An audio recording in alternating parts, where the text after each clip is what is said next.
They say the heart of the world pulses from within the oldest woods. Trees whose roots drink memory, whose leaves whisper truths, whose shadows stretch across centuries. Deep within this forgotten green, hidden from maps and men's ambition, lives a goddess without a name. Not immortal in the sense of stone or flame, but eternal, like a breath drawn before a miracle. Legends say she appears only at dawn, when the mist still lingers like a veil and the sky bleeds with gold. She is not summoned by rituals or songs, but by silence. Only those broken enough, empty enough, humble enough, may glimpse her gaze and survive the weight of understanding. Many enter the forest seeking her. Few return. Those who do are changed, quieter, gentler, speaking as if their voices were borrowed from wind and water. They carry no souvenirs, only clarity. This is the story of one such soul.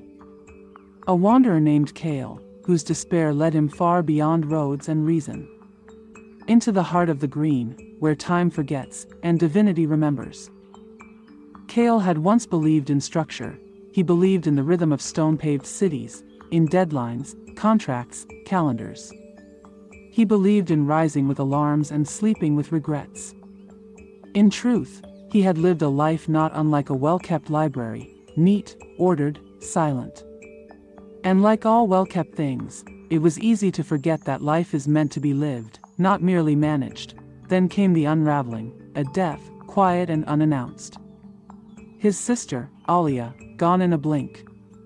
A slow, cruel illness that ate her brightness until all that remained were echoes of laughter in empty hospital corridors.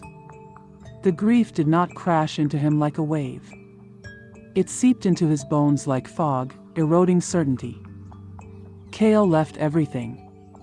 His job, his apartment, the city. No notes. No goodbye. Just a bag, a compass, and a longing that had no name. Weeks turned into a wandering blur. Villages passed like dreams. Mountains loomed and faded.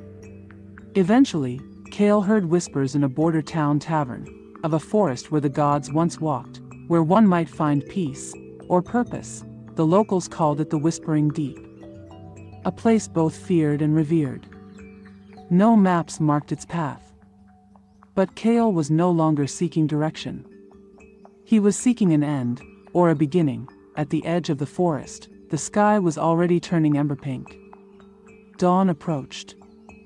And something in the air, something old, seemed to exhale in anticipation. Kael stepped into the trees. The forest closed around him like a cathedral of breath and shadow. Light dappled the moss-laced floor, and every step Kael took seemed to echo with ancient memory. The air was cool, fragrant with pine and something sweeter, older. There were no birds, only the rustle of leaves, as if the forest itself was watching. Kael did not speak. He did not think.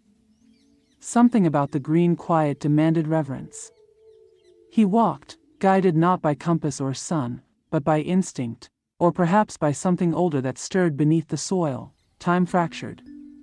Morning melted into afternoon, then into twilight. Hunger faded.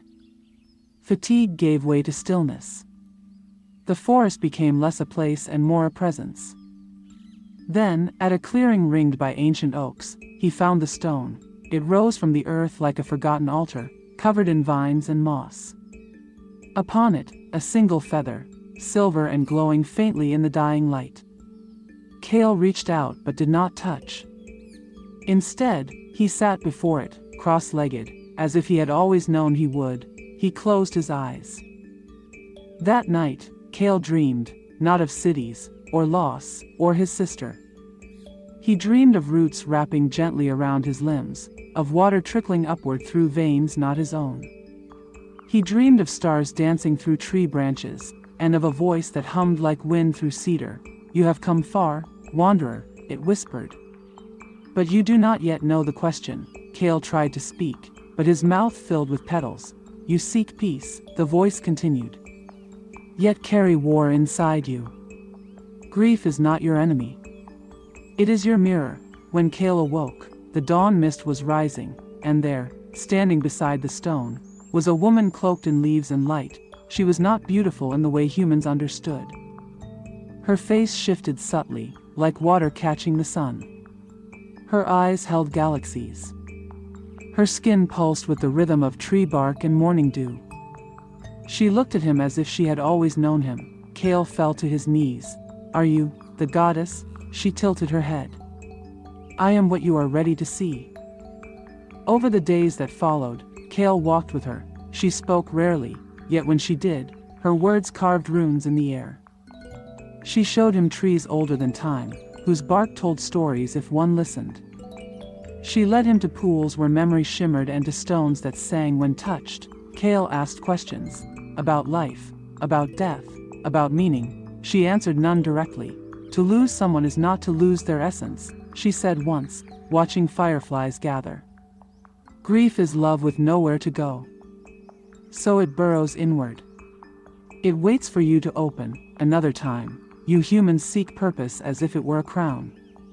But purpose is not worn. It is woven. With each choice, each kindness, each silence." Nights in the forest were not dark. The moon bled silver, and Kael began to dream not only of the past, but of possibilities. He remembered Alia's laughter. Not as something gone, but something alive inside him. On the seventh dawn, the goddess brought him to a lake so still it seemed made of glass. "This is the mirror of being," she said. "Look." Kael knelt at the water's edge. For a long moment, he saw only his reflection, bearded, weary, hollow-eyed. Then, slowly, the image changed. He saw himself as a boy, chasing Alia through fields of gold. He saw himself building, laughing, crying. He saw his sorrow, not as a wound, but as a wellspring. He began to cry. The goddess did not comfort him. She simply stood beside him, as the sun rose and painted the world anew.